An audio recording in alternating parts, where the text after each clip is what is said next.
Good morning, everyone. Welcome back to the Celtic Way. We have another morning briefing for you this morning. Lots of Celtic news and chat to get through over the course of the next 40 minutes or so. I am your host, John McGinley. Not been on for a while. It feels good to be back. Ryan, you're joining me this morning as well. How are you doing? We're the complete opposite. You've not really been on and I've been on every single day, so it's polar opposites. But I'm doing really well. Things are good. Do you know, it's good practice as well, getting back into the swing of doing daily shows, and no complaints here whatsoever. But I'm doing really well. It's match day. Looking forward to the game tonight. How are you doing? Yeah, fantastic, mate. I'm looking forward to the game as well. We'll get into all the stuff around the game, around the fan protests, etc. There's been lots of developments on that overnight. We've got some, what our thoughts on the team might be this evening. Got a bit on Callum Osmand as well. There's plenty to get through. We've got stuff on Braga too. But first, before we get into all that, I have to say shout out to our sponsors at Simply Furniture, who are located in Hillington, Glasgow. They're an independent brand dedicated to bringing luxury and contemporary style into homes across the UK. With over a decade of experience in furniture retail, they meticulously source only the finest pieces, which are curated for quality, comfort and timeless design. They have a dedicated team that ensures your furniture is delivered with care right to your doorstep. And if you want to see it up close, you can visit their showroom, and if you mention the Celtic Way, they will give you a special in-store discount. There are links below as well to their website and socials if you want to check them out. So we do thank them for their continued support of the show and the channel and everything. Ryan, so I think what we'll start with today, I think we'll go into the protest stuff to begin with, just because it's the most breaking news. Then we'll discuss the football later, everyone. I know there's a bit of people just want to be discussing the football. Some people just want to be discussing the protest. We'll try and cover everything over the course of the whole show.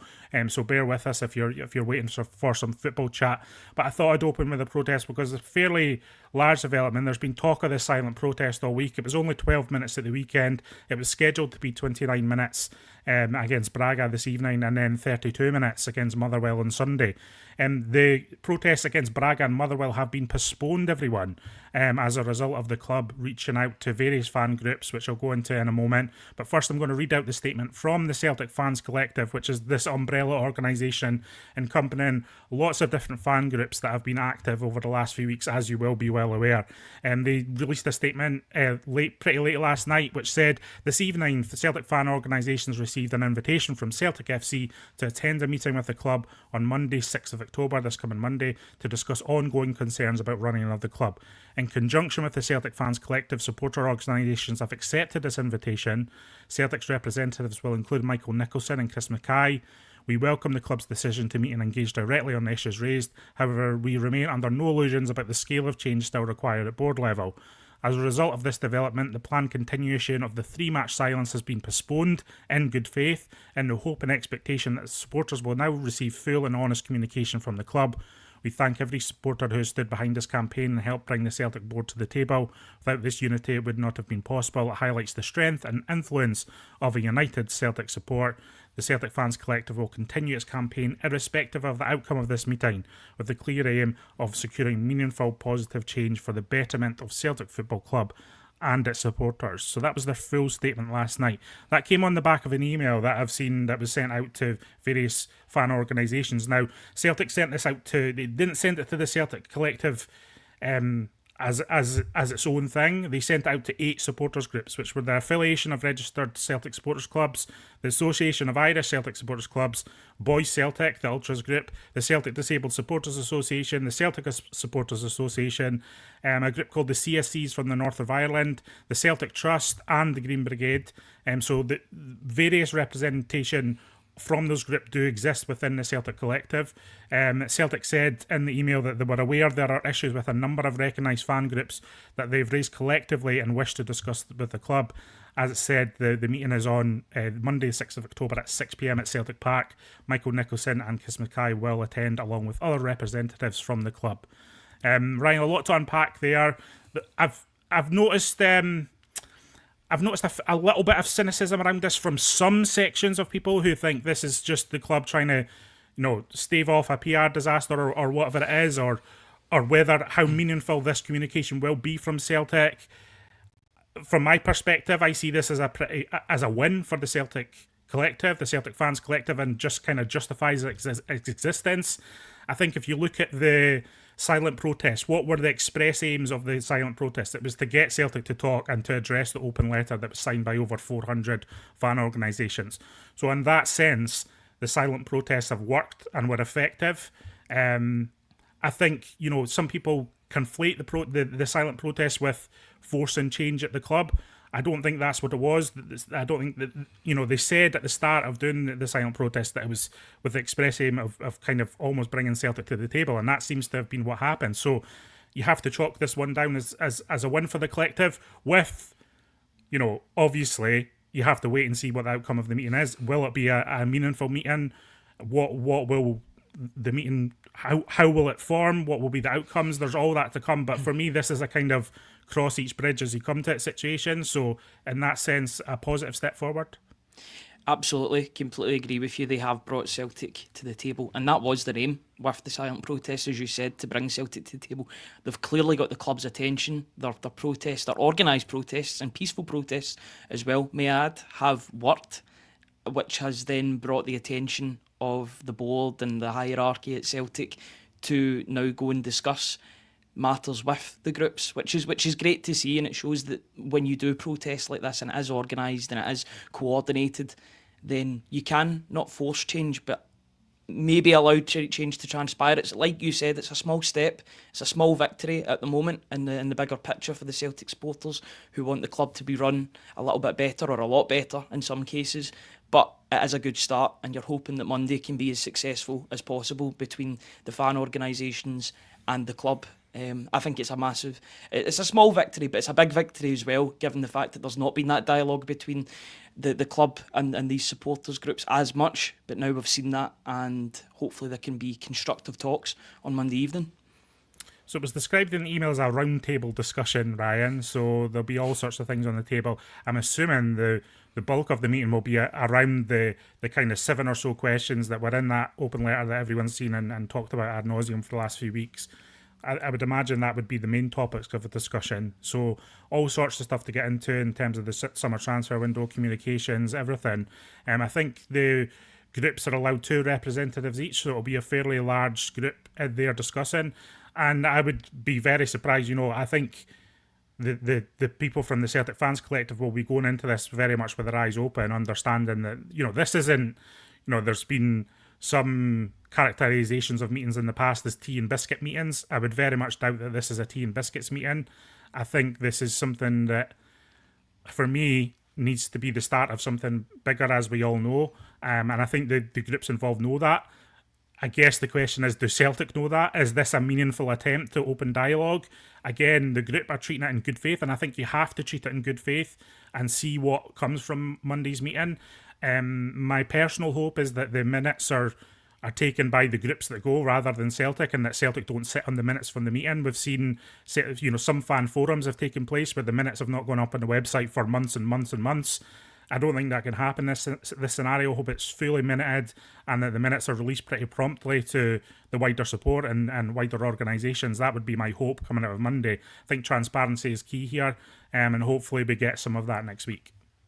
Yeah, transparency is key, and because it is the Celtic support representing so many other people in the Celtic support in this meeting, you would hope that those minutes would then go into the public domain and be released, because it's important that the wider Celtic support know what has been discussed between those that are representing them, because even though it's two per Celtic group, they're also representing a lot of the supporters that can't make these meetings, that don't have that voice.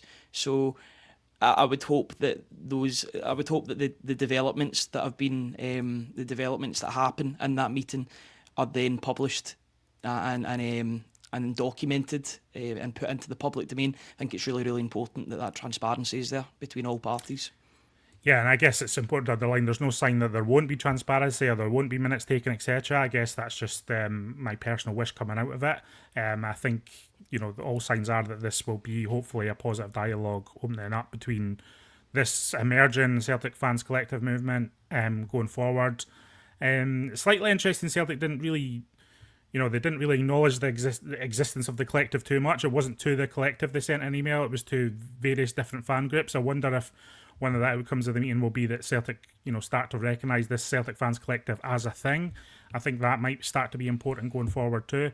But listen, there's all sorts of things to iron out, and the people involved in the collective on a day-to-day basis, giving up their own time, will be far more plugged into all the live issues than even we are, and lots of supporters are. So hopefully we do hear good stuff coming out of that meeting on Monday. I think that's important. I think in the meantime, I think in the very short term, I think it's a real boost for the team that the silent protest doesn't go ahead this evening. I think 12 minutes is one thing. I think half an hour is another thing completely.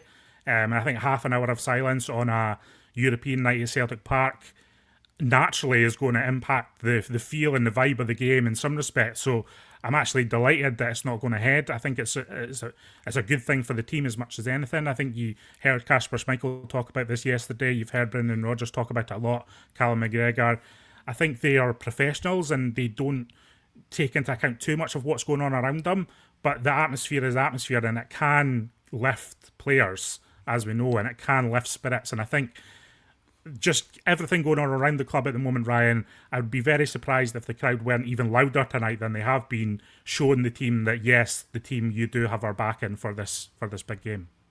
Yeah, in all fair, yesterday we were talking about the ticket sales being pretty good for this game.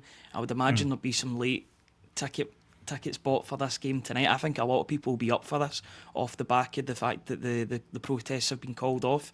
It's that it gives them a little bit of an advantage as well, going into the game, knowing that the support are going to be there right from the off. I do agree with you. I think the Celtic support will make more noise off the back of that tonight. Of course, it would be more noise anyway, given the fact that the silent protest isn't occurring anymore. But I think there will be that mood shift in the support that want to get behind the team. It's a European game at the end of the day. It doesn't take a lot for supporters, even though it's in the Europa League, to get up for European contests.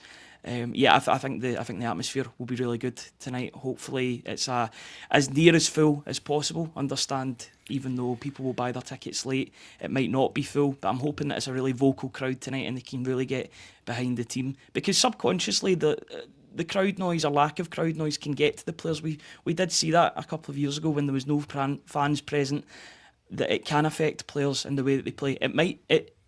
It shouldn't happen, but it does, just subconsciously. So hopefully with that noise that's coming out from the support to the players can help those players on the pitch tonight. Kasper Schmeichel's message to the support yesterday was absolutely brilliant.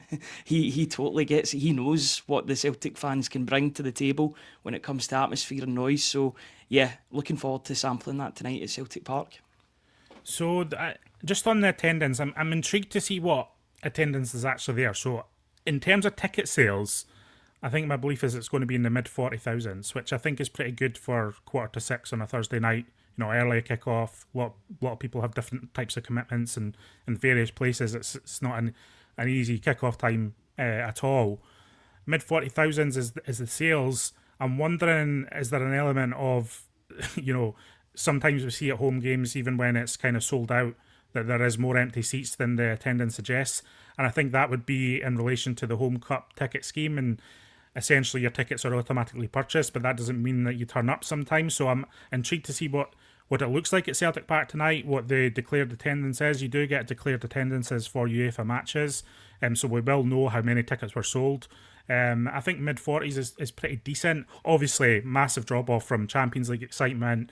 I believe that Celtic have struggled to shift some of the hospitality packages, in comparison to Champions League nights as well. So that is a fact that I would suggest the appetite is certainly lower, of course, than the Champions League, and that will be reflected tonight because it won't be a full house, it won't be sold out. I believe as well, tickets for Motherwell, I don't think they're going to sell out for the weekend, which might be the first home game for ages in the league that hasn't quite sold out. So I think it's a silent protest as well, but I think the club are recognising perhaps trends in ticket sales and revenue that is kind of showing up. There is, discontent amongst the wider Celtic support now. It's not just protesters, it's not just ultra groups. This is a thing that has taken hold within the wider Celtic support, and I think that's ultimately what might have forced Monday's meeting as well. So it seems like it'll be a combination of factors. Yeah, someone saying it will be a sellout. I'm pretty sure it won't be a sellout tonight. It's not. It's not going to be a sellout this evening. Last time I checked, anyway. I could be totally wrong. There could be 10,000 walking up today and getting their tickets today, but I doubt that's going to happen. I'm going to bring in some comments, folks. If you want to leave any comments or you have any questions about tonight, about Celtic, about anything, we will answer questions today. So let us know your thoughts. Big Red just coming in early. Why is it an early kickoff? It's essentially UEFA rules. UEFA have 2 TV windows each Europa League match day. One of them is early, one of them is later at 8 o'clock. They've decided that Celtics will be early this evening. I think the teams on the western side of Europe get their fair share of early kickoffs, and tonight is Celtic turn. It won't be every match day. There will be some 8 o'clock kickoffs too, but it's simply a UEFA rule based on their TV needs. Tam PTV saying, glad the protest has been postponed. I really feel like if they took place and then we went into the international break, we would have lost our momentum. Hopefully the meeting goes well. I think many people will chime with those thoughts. Pete McGee saying, it's great that a meeting will take place, but I have absolutely no faith in the board saying or doing anything meaningful. History is a great information source. And actually, I very much sympathise with that viewpoint, Pete, and I would agree with that. I think there's a lot for Celtic to prove here. I think they have to show that this meeting is going to be meaningful and isn't just going to be lip service or a list of talking points and nothing really comes out of it. This needs to be the start of something, as we're saying. But I think that's on the club to prove. It's not on Celtic Collective or anyone else. So the ball is very much in Celtic's court as far as I'm concerned.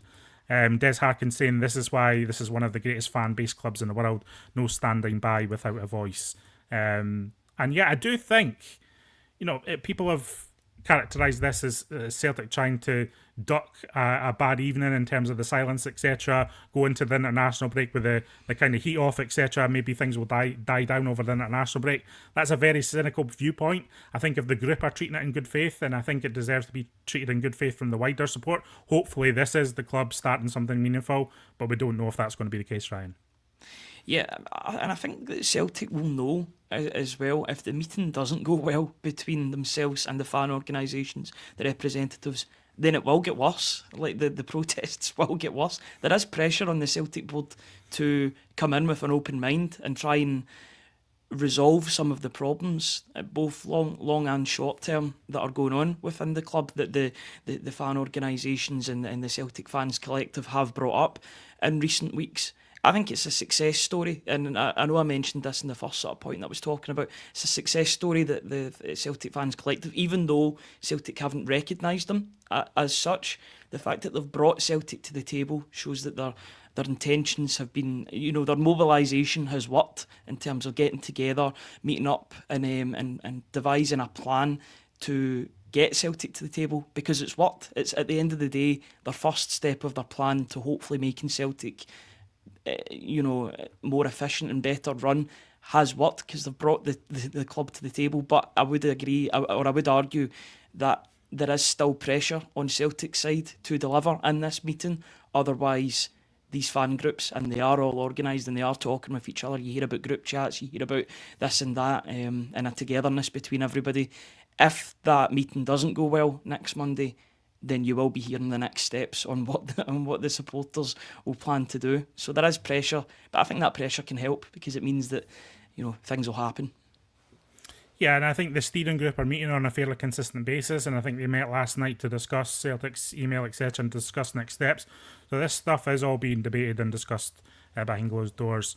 Karma saying, make an ending to the podcast. I've seen this comment from Karma a few times. I think sometimes what's happened when you're watching a live stream and we end the show, we do have an end and we say goodbye every day, but when you're watching a live stream and we end the show, I think it can sometimes cut off depending on what platform you're watching, based on where you're watching, but that doesn't mean that's where we've cut off the show.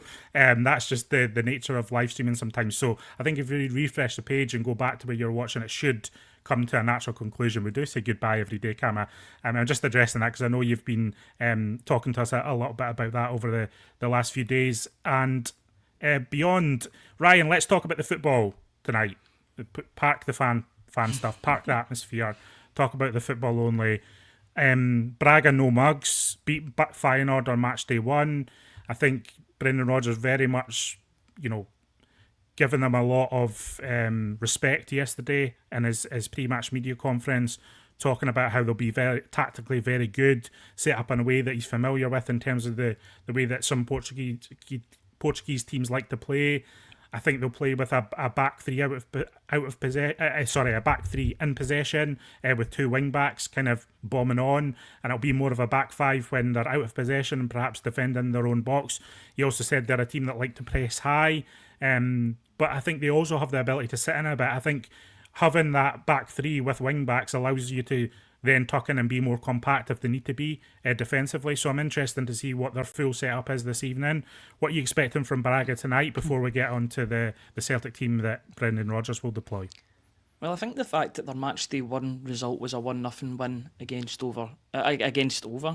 Feyenoord was, it shows that they're no mugs, as you said. They're a good team with some good players in there. I was reading the squad list before we came on. A couple of recognisable names, most notably former Celtic player Gustav Lagerbielke, who was talking to the media last night, but also João Moutinho, who played for Monaco, Porto, and Wolves as well. He's 39 years old now, so he's fairly getting on in his career, but what a career he's had, over 160 appearances for Portugal as well. So a real veteran. I'm not sure if he'll start the game, but he's certainly a player that can make an impact even in the twilight of his career. Portuguese teams, they always seem to be set up well. They'll have good youngsters in their team. They'll have a dynamic midfield, as you said. They're quite fluid with their 3-4-3, 4-3-3. Rodgers has done a lot of homework. He does his homework with every team, but he's clearly done his homework on Braga. And they'll be coming up against Carlos Vicens, who was Pep Guardiola's one of his assistants at Man City. So I'm interested to see if there's any similarities between the way that Pep Guardiola plays and Carlos Vicens, because sometimes these coaches go away and they want to adapt their own style, but sometimes they're quite similar. But you are seeing a lot of the Pep disciples going here, there and everywhere. Mikel Arteta, Enzo Maresca, there's different names that you could name. Carlos Vicens is at Braga. So I'm expecting a tough game against a decent opponent in different league form. A couple of draws, couple of defeats, wins at the start of the season, but I don't think there'll be any mugs, and they're in Europe for a reason. So I'm expecting a tough test for Celtic tonight. So I have had a little look at Braga, and from what I've seen of them anyway, they're very much not a Guardiola type team. They're actually quite direct in a sense, especially utilising those wing backs. And there's actually a fair amount of crosses into the box as well. I think Celtic will have to defend their box strongly tonight, and I guess that's where Liam Scales and Cameron Carter-Vickers come out. I think there'll be a fair amount of aerial battles with balls coming into the box as well. Just from those wide areas, from those wing backs, early crosses. As I say, they like to press a little bit, turn over the ball and break quickly. They're not redundant in their possession in terms of keeping possession for possession's sake. It's not really like that, or at least that's what I've seen of them. They may have different styles that I haven't seen, but I think there will be a tough outfit this evening. And I think Celtic will really need to be on top of their game to maximise the chances that they will have, because I think when a team does play wide and with wing backs and tries to kind of operate in different spaces, it does leave the game more open, and we know that Celtic can exploit that when they're at the top of their game. And really, if Celtic can get into good finishing positions, then they need to start sticking away the chances. Brendan Rodgers also talked about that yesterday in terms of showing a ruthlessness and taking chances that come Celtic's way. It could be, Ryan, that only one or two really golden opportunities fall the way of Celtic's attackers tonight, whether it's Iheanacho, whether it's Maeda, whether it's Tunekte. And it's about sticking one of those 2 or 3 chances away, because I don't think Braga are going to give up much tonight. So you're really hoping that players can kind of hit form in front of goal, because that's been a big problem of late. Because I thought the performance in general against Hibs was improved on recent weeks, but ultimately it was another 0-0, and it's not good enough at the moment. Yeah, that's what we were talking about, and Tony and I were kind of deliberating over if it was a good performance or not. And on the ball, I thought Celtic were a lot better. But at the end of the day, you look at that scoreboard in the top left-hand corner of the screen, and it was nothing each. Celtic hadn't scored. So, yes, it was good on the ball, but at the same time, didn't get that all-important goal. They drew another game. They drew a blank against Hibs. They got the draw in match day one against Red Star Belgrade. The way you talk about Braga not giving up a lot, A lot of chances. It's kind of similar to the way maybe Celtic came up against FC Kairat. Now I know that Braga will be a better side than FC Kairat, and Kairat are certainly struggling in the Champions League so far this season. We thought that would maybe be the case, but that probably says more about Celtic than it does about Kairat, to be honest. If they're only going to get 1 or 2 chances, then those chances that come along have to be taken by whoever's in front of the ball or behind the ball, whether that be Ian Atcho, Tanetke, Daisen Maeda. They've got to have their shooting boots on tonight. They've got to stay concentrated for the full 90 minutes because Braga are clearly a dangerous side with some decent players in there. But when those chances come along, they've simply got to take them. They've got to make that home advantage count. And yeah, a draw has got to not a draw. I've just said a draw. I was saying not to say draw in my head. A win is an essential result tonight, just for the way that the league phase is going. I think it's important for Celtic to pick up wins in their home games. So that's got to be the aim tonight. Nothing less than a win, if possible. Jason Mudgard asking, who's the midfield going to be tonight? Engels, Bernardo, Nygren beside Kalmak. Well, I'm glad you asked. So I'm going to throw up what predicted 11 we have. Now, before I throw this up, don't all shout at me for putting this team and putting it forward. This is kind of the team that we kind of think Rodgers will go for rather than the team that we would go for. So just with that in mind, so important to note as well, the team news ahead of this one, Rio Tate's return to training this week after missing out with the weekend. Austin Trusty is also back in training at the moment and is available for selection, but I don't think he's going to start tonight. But this is the team that potentially Celtic could go for based on what we've seen from Brendan Rodgers this year. Now I know everyone's looking at that and going, Rio Tate back in his team, are you mental, John? Well, potentially, but it's actually what I think Rodgers might be tempted to go with. Now, if you look at the team at Hibs, I didn't think Arnie Engels was particularly effective in that match. McCowan showed some good stuff in bursts, but is Brendan Rodgers going to play Luke McCowan, start him in a Europa League match? I have my doubts about that. So I actually see Brendan Rodgers revert into the familiar midfield that has been frustrating for a lot of the season, which would be Rio Tate, Callum McGregor and Benjamin Nygren. Now, you could argue the merits of that. I personally wouldn't have Rio Tate in tonight's team, but it's just my suspicion that Brendan Rodgers will go for that. I think Colby Donovan will come back into the team, Ryan. And essentially the rest of the team, you would say, picks itself at the moment.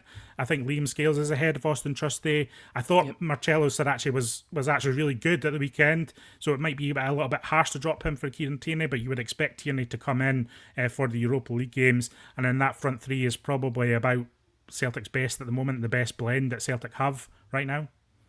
Yeah, it's great. Just on the Sarachi point that you made, it's great that Celtic have him in backup, to having those quick fire returns to the Scottish Premiership against Motherwell at the weekend, because he would probably be one of the first names on the team sheet for me against Motherwell, and he's an able and capable player to bring in that quick turnaround between Thursday and Sunday. But I do expect Kieran Tierney to be at left back. These are the sort of games that Kieran Tierney has been brought back for. He'll bring that drive, that defensive quality as well, which I think will be important tonight, because you expect Braga to have decent wide players too, both in the wing back areas and out wide. So yeah, I think Kieran Tierney will come back into the side. I think it's full credit to Colby Donovan and Brendan Rodgers and Kasper Schmeichel, to be fair. We're both speaking very highly of Colby Donovan. The fact that we've both agreed that he goes straight back into the side tonight is a testament to how well he's done since coming into the team. He's been one of the highlights of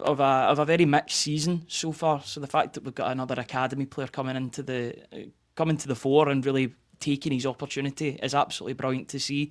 Yes, people will be annoyed that Rio Tate has been put in this predicted lineup, but just going on what Brendan Rodgers does, he does tend to play Hatate in the European games because of that dynamism that he has at his disposal but doesn't always show.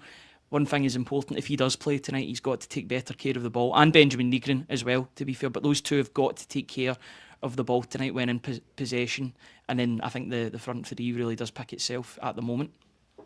They've got to attack space as well. That was my big frustration from Rio Tate in recent weeks, is there has been opportunities for him to move into the opposition half and move into space, and look, if you're going to be inefficient with the ball, at least be progressive and exciting with it and look to make stuff happen.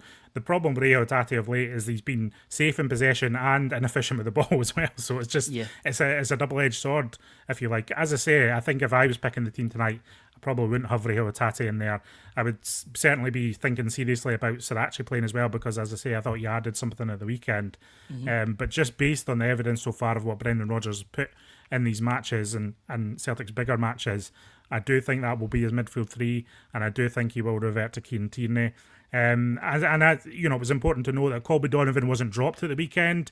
Brendan Rodgers signposted that he was going to be rested because he played a lot of football of late when you're including the Scotland under-21 matches. So that's a factor as well. And I think the Europa League is important for a player's development. Brendan Rodgers spoke a bit about that yesterday as well, because the Scottish Premiership is one thing, but it teaches you one side of the game, really, especially at home. Celtic are going to dominate the ball. Braga will be a massive test for Colby Donovan. His biggest test so far. It'll be a bigger test than going away to Belgrade for me. And I'm looking to see, again, Colby Donovan stepping up and showing what he's all about in this situation. So, Bobby asking if that's Rodgers' teams, what's yours, John and Ryan? I mean, I guess I would be tempted to have Paulo Bernardo in here somewhere. I know he's not featured of late, but if we've tested out both Engels and McCowan at the weekend without much success for me, I just thought both weren't exactly the answer in that midfield, then immediately my thoughts turned to Paulo Bernardo. Where would he fit in? I'm not quite sure. Brendan Rodgers says he is likely to feature at some point tonight. He talked about his fitness, Ryan, and that he had injury struggles last year. He's only really getting up to full fitness now. I'm not sure what to make of that, but he did seem to suggest that he will feature at some point tonight, probably as a second half substitute. Yeah, and I think it's important to have. I mean, it's handy if you have it, but if somebody that has the know-how of Portuguese teams as well cannot be understated. The fact that he grew up in Portugal, he played out on loan for different teams in the Portuguese league, played for Benfica for a couple of times too. So he knows how these Portuguese teams will play. So having somebody like that, even if he's to come on in the second half for half an hour, 25 minutes, that could be important, and he could bring a know-how to the game if it isn't working in the midfield. I think Benjamin Negron will start the game because yes, his form's up and down, but he's a goal threat, and it looks as if something's going to happen with him when he's on the park, regardless if he's having a good game or a bad game. He'll always step up, and either an assist will happen or a goal will happen, and he can get a goal contribution to his name. So in terms of if Paulo Bernardo was to start the game, I think it would be in place of Rahil Hatate. I think for Bernardo, the under-21 European Championships were a real hurdle for him to overcome, because he played in that in the summer. Then he had an extended break. I remember his Instagram photos of him being on holiday, etc. He came back to the squad late, so he's kind of been playing catch-up ever since.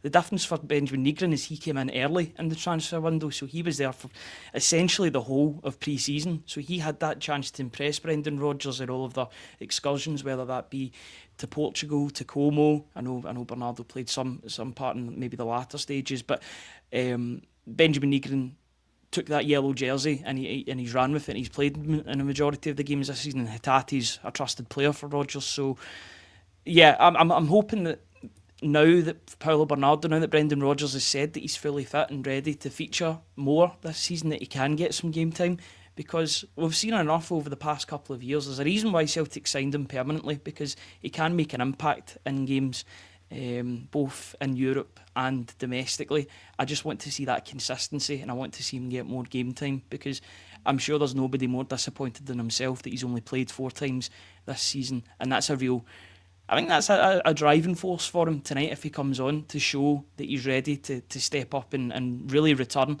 to that Celtic midfield, and who better to do it against than one of the teams that he'll be familiar with in Braga. Dan Tinney saying, don't think Hatate will play coming back from poor form and injury. Yeah, that's a fair viewpoint. Jason Mudgard asking, no Bernardo nor Engels. I thought they thrive in European games. Anyway, here's hoping for an early Celtic goal. Listen, you might go with Engels tonight. I'm not seeing it with Engels at the moment, and I've said that a few times. It's not even about his price tag. It's not anything. He's just not doing it as a Celtic starter for me.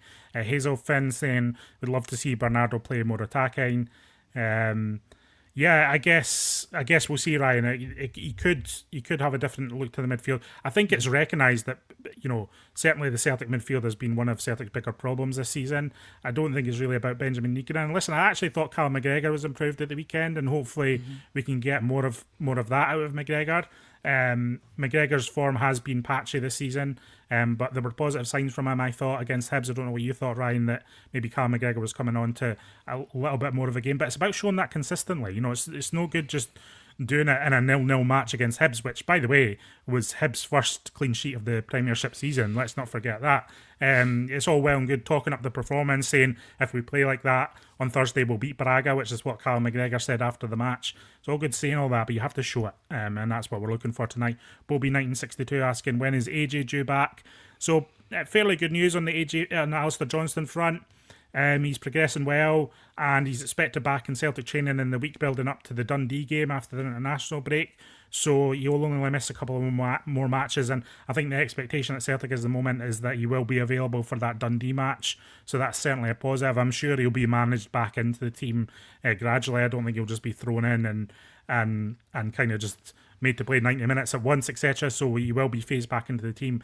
But it's looking like Alistair Johnston's going to be back, which will be a big boost to the team. As much as we've enjoyed Colby Donovan, obviously Alistair Johnston just brings something different to the Celtic team. He is he's an aggressive player, Ryan, but he's also very forward thinking, and it's really about finding those combinations on that right flank, which proved so successful at times last season. A lot of people talk about Nicholas Kuhn, Ryan, but Alistair Johnston a big part in helping Nicholas Kuhn find that form at Celtic.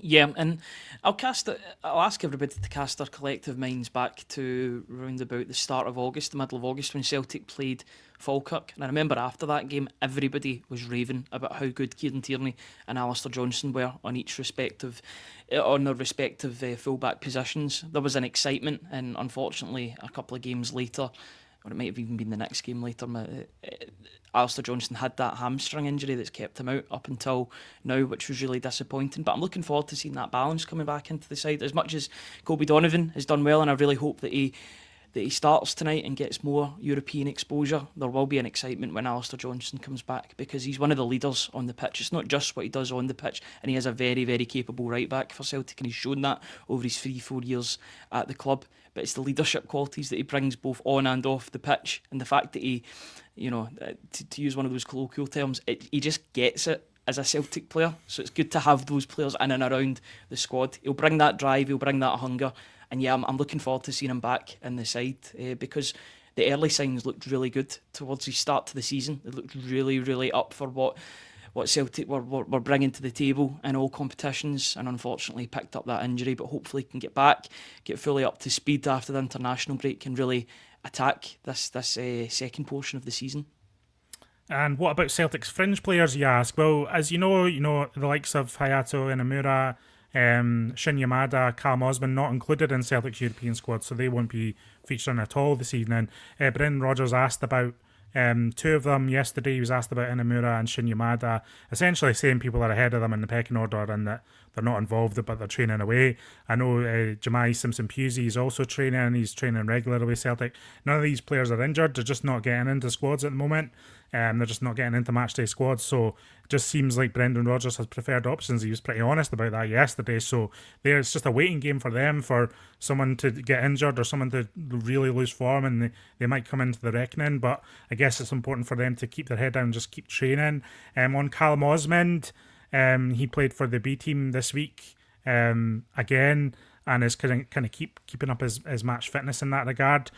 Our very own Josh McCafferty writes a weekly youth column for the Celtic Way, celticway.co.uk. If you go and check that out, you'll be able to read his thoughts on the Celtic youths of late, and an update on every Celtic development player out on loan, and the various Celtic youth sides and what they're up to. One of the lines he had in that was about Callum Osmand, who had the chance to move to a Scottish Championship club recently, after the transfer window closed, because the domestic loan window stays open, Ryan. Osmand had the opportunity to move to a Scottish Championship side. Celtic and Sean Maloney, I think, were keen for it to happen, but Josh reports that Callum Osmand rejected that opportunity and wasn't keen, and essentially would have preferred to stay at Celtic than go out on loan to a Scottish Championship side. Is that fair enough, Ryan? Scottish Championship, Callum Osmand will be looking, he's got his eyes on a higher level than that, perhaps. He would have had the chance to make his senior competitive debut, because he's not played any senior football in his career thus far. It's an interesting one. In some ways you can say, he's backing himself to make the breakthrough at Celtic, but you think of them, even Shin Yamada's quite far back now. So if he's quite far back in the pecking order, how far back is Callum Osmand, who's featuring for the B team at the moment? I'm not sure how well advised he's been in that decision. Where I think that if he was to go to the Scottish Championship, say to example for a Partick Thistle or a Ayr United, I know they've got a cooperation agreement. If he was to go to one of these sides and really hit form and get goals, then it could put him in a better situation to coming back to Celtic, to making that breakthrough. If it was me personally, and I'm not saying I'm Callum Osmand, but if it was me personally, I'd want to go out and get as much game time as possible to put myself in the window for Celtic to be impressed by the player playing senior football, because the Championship's a pretty good league at the moment. There's plenty of teams taking points off of each other, and there's plenty of opportunity. There'd be plenty of scope for a good move for him, regardless of where that would be. So in some ways I can understand it, but in other ways I'm like, what, maybe you should have taken that opportunity, got your senior debut and scored some goals along the way. But it's completely his decision, and he obviously backs himself to make the breakthrough into the first team, or at least that's what we're assuming. Yeah, and just to be clear, Osmond, if he had gone on loan, he would have had to go until the next transfer window. It wouldn't be a case where he could be part of a cooperation agreement, because he's not eligible for Scotland, of course. Pinball asking how old Osmond is. He's 19 at the moment, so he's still young. I guess I get your perspective to an extent, but listen, if you're selling him on a move to Celtic and coming through the ranks at Celtic and potentially making an impact and be around the fringes of the squad, then, a few months in the Scottish Championship, I could see why that might be a bit jarring to him, why he might not want to do that. He might find more benefit, he feels, training amongst the striker group at Celtic. And listen, maybe Osmond's looking at the striker group at Celtic and going, none of them are particularly scoring consistently at the moment.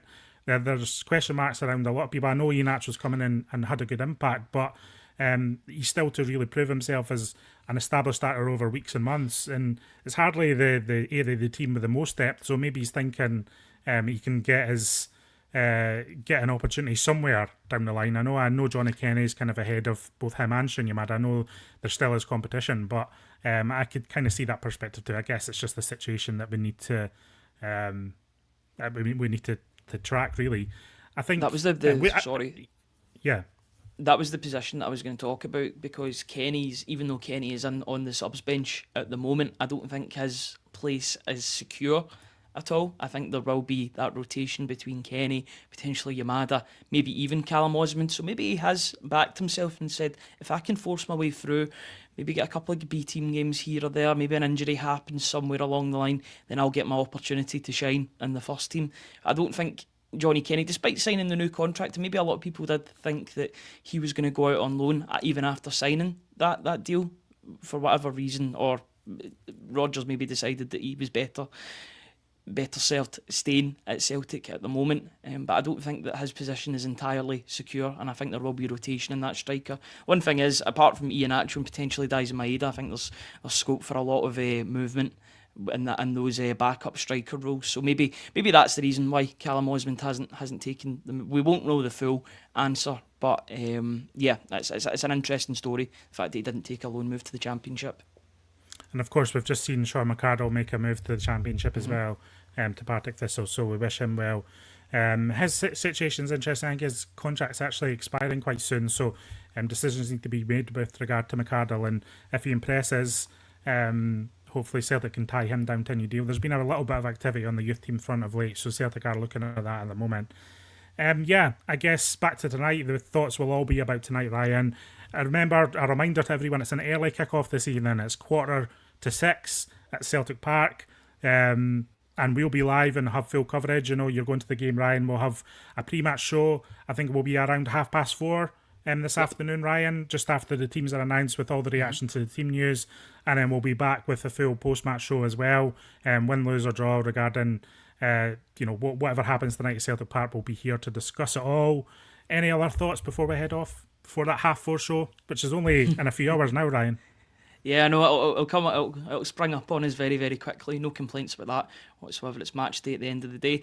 I'm just quite happy about just on the youth situation, about both Sean McArdle getting a move to a side that are doing quite well in the Championship thus far, and Partick Thistle apparently the club are quite happy with the amount of minutes that the likes of Josh Clark and Kyle Ewer are getting at Partick Thistle at the moment. So that's the reason why they've trusted Mark Wilson with Sean McArdle's development. Hopefully he can get plenty of game time, and that can be a positive for all parties. Also, Samuel Isaguzo signed a new 3-year deal too. He actually made an appearance. I remember in the mid-season friendly, I did cover that for the Celtic Way, the mid-season friendly against Sligo Rovers, and I think both he and Sean McArdle were quite key in Lewis Palma getting his hat-trick that night, which was a very weird game to watch, a very poor game to watch, but Palma got a hat-trick inexplicably in that match. But yeah, he really impressed, and he's the captain of Celtic B, very versatile player, can play in a number of positions, so I'll be watching his progress, but delighted that he's signed up for the long term as well, and he can lead that Celtic B team, and hopefully a breakthrough into the senior team in the not so distant future as well, if he can continue to develop. Yeah, I think internally people very much like Isaguzo, and the fact he's a captain of the B team reflects that as well. So we'll watch his situation with interest too. Thanks everyone for joining us in the live chat. Thanks for joining us below. Leave your comments below and how you think Braga's going to go, and the fan protest stuff, and what you're wanting out of Monday's meeting. I guess we'll cover that in the coming days. But what do you actually want coming out of this meeting? What do you want Celtic to address? Aside from the stuff on the open letter, is there any burning issues you wish Celtic would be addressing? Let us know that in the comments below. And as I say, we have full coverage of today's match across the website.